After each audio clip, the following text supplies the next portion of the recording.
Hi friends, it's Terry Stewart, independent Stampin' Up! Demonstrator. Welcome to my Stamping is Fun channel. Today I have a fun card, Sweet of the Month, Snailed It.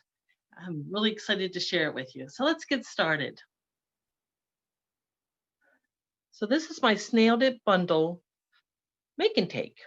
It features the Snailed It stamp set, the snail dies. I've also used the coordinating postage stamp and the snail mail DSP. I've used these patterns with my snail dies to cut out this snail with a die, and on this pattern, this snail with the dies. And on the back, you see this pattern is on the front of our card, and I did not use that pattern. But they're very fun patterns, and I really liked it. And on the inside, I use the same stamped image here that I cut with my die on the inside of my card. And I'll use that on my envelope too. So my making cake kit comes in an envelope. It comes with some Bermuda Bay cardstock, some of that baker's twine that's in the bundle, or the suite, actually it's in the suite. I use the postage stamp punch to punch out 3 of these in gray cardstock. Use my classic label to Daffodil Delight to punch out a piece of Daffodil Delight, which coordinates with the colors in the suite. I have a scrap of white that we're going to stamp on and cut this image out. A piece of white cardstock for the inside base. And here are the die cuts that I cut from the DSP as I showed earlier, and the piece that will go in the front, and this little piece of white cardstock as an accent. So I'm going to put all these aside, and we can do our stamping first. Stamp on my envelope. I'll stamp on my classic label punch and on my piece of white Whisper white cardstock and the card base, the inside base.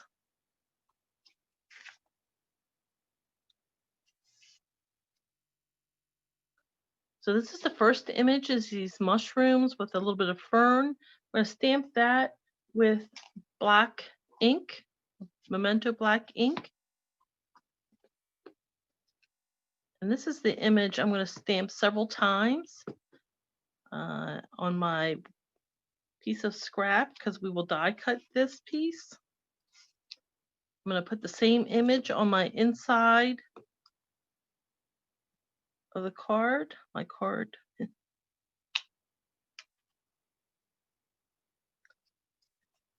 And I want to use this image a third time on my envelope. So my daughter came down the other day, and I was showing her this suite, and she's a young adult. She loved it. Apparently mushrooms are trending right now. Who knew? But Stampin' Up! Is always on trend. So that just goes to prove it, in my book at least. All right, so this is another stamp from the Snailed It. It's a hello, and I'm going to stamp that on my punch out. I want to leave room because I'm going to tie some of the baker's twine on the left-hand side. So I'm going to put my hello more to the right, so it's not going to be centered completely. And this little smudge there will be fine because I'm going to hide it under the snail. So that will work out fine. To color this stamped image, I'm going to use my watercolor pencils and the Bermuda Bay, Daffodil Delight, Real Red, and I'm using the Calypso Coral. I know that these are blushing bride color, but if I use it very lightly, it'll be close enough. I'm going to start in the center with some Real Red, and I want to lay this on kind of thick. I want the darker red as I can get. So I'll go over this several times. Now, if you don't have watercolor pencils, you could use an aqua pen. You could use the marker. You could, if you have an aqua pen, you can use right from the lid of the ink pad, or right from the marker, direct from the marker onto the aqua pen or blending pen. So you have several options for coloring if you do not have the watercolor pencils. I'm going to trace right in this little squiggle and make a dark red line around it, just kind of as a shadow almost, but I do want it to be as dark red as possible. And I'll use the daffodil for the spots. So you have blender pens, aqua pens, markers.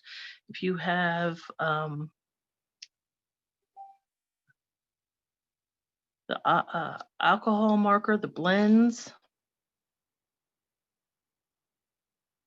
So I'm using the same colors that are in the DSP. It makes it easy.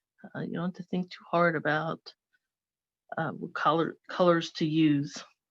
Now with my Bermuda Bay, I'm going to do the stem and the mushroom top. I want a little bit lighter on the top of the mushroom, and then I'll use a darker here as a shadow underneath. And don't forget the stem down here at the bottom. And I'll just do lightly on this fern. I want a little bit of contrast. So it's in the same color family, but it won't be as dark as the mushroom stem. And I'm going to come back. I'm going to use my Wink of Stella to give it the watercolor. And then I'm going to use this Calypso Coral.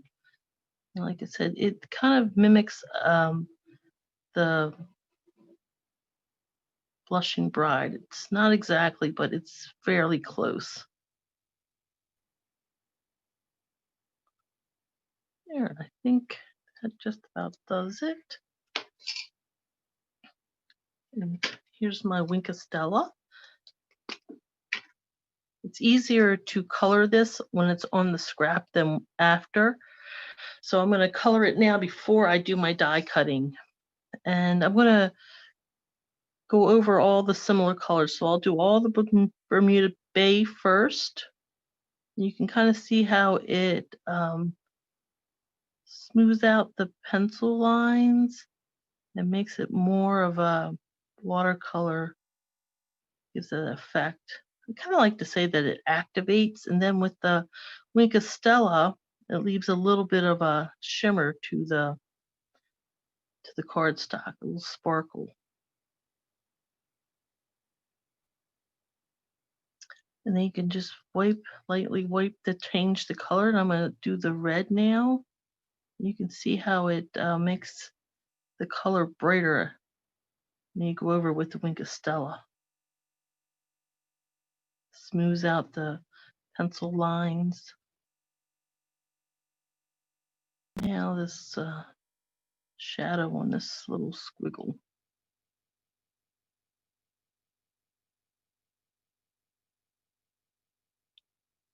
And the next color, that light Calypso Coral.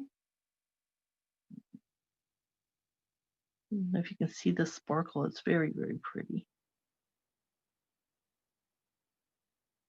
All right, and then the last is the Daffodil Delight. You can see how it just comes to life with this Wink of Stella and adds a bit of sparkle.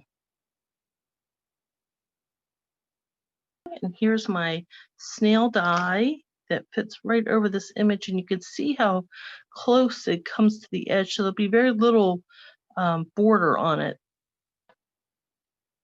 So here is my cut and emboss machine. I have my platforms, and I will put my die cut. I'll put my die on top of my image, my stamped image. lay my clear plate on top and then roll it through. And the stamped image comes right out of the die very easily. And notice how close the borders the die has gotten to the stamped image. And now we're ready to assemble our make and take. Here's our Bermuda Bay cardstock base, and this is at cut at 5.5 by 8.5. I'm going to burnish the score line. You can check out my blog, stampinghair.blogspot.com, for all the measurements for this make and take. Next, I'm going to adhere the insert that we stamped our mushroom image on. So I'm using my liquid glue. I'll adhere this to the inside of our card base. And this is a landscape card.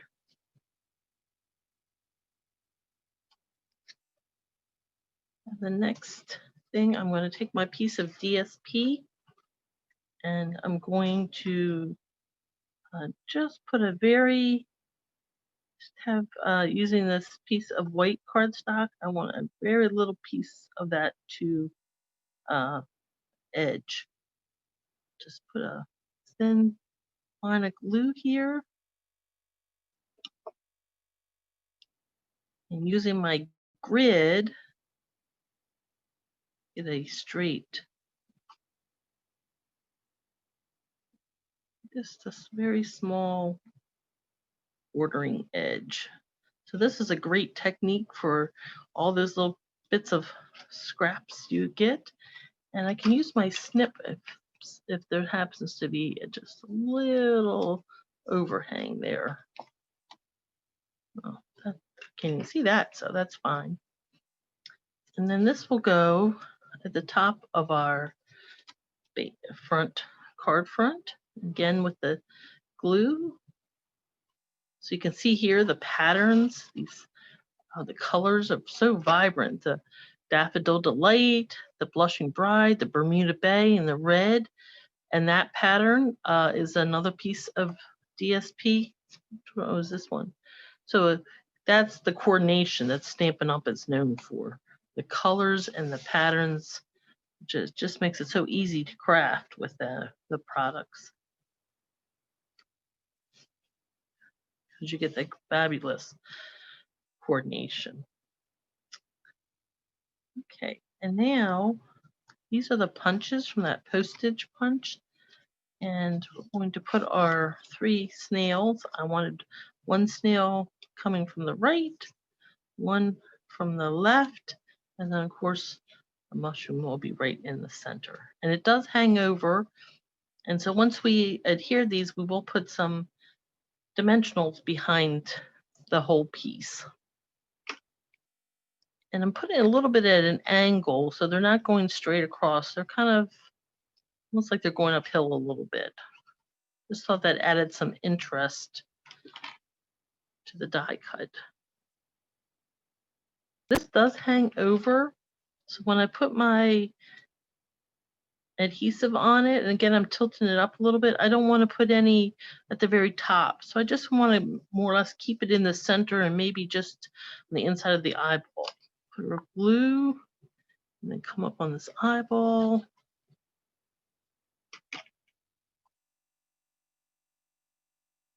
And then our mushrooms. Again, keeping it mostly in the center because we don't want any glue coming off the edges.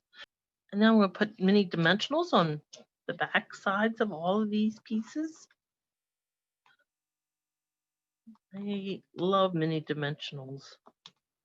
They give some depth to all your projects, bring it out so you can kind of highlight certain aspects. And I wanted to highlight these snail die cuts, snail and mushroom die. Got all our dimensionals on, and now we're ready to put these pieces on the card front. And I put them at varying heights to add some interest. So this mushroom, the center one, the bottom of it just comes past that white border. And this one on the left is going to be down a little bit, about half on each side of the white line. And this one more towards the bottom. So you kind of have an up and down effect there. And then we can remove our dimensional covers and adhere our pieces. Our first snail.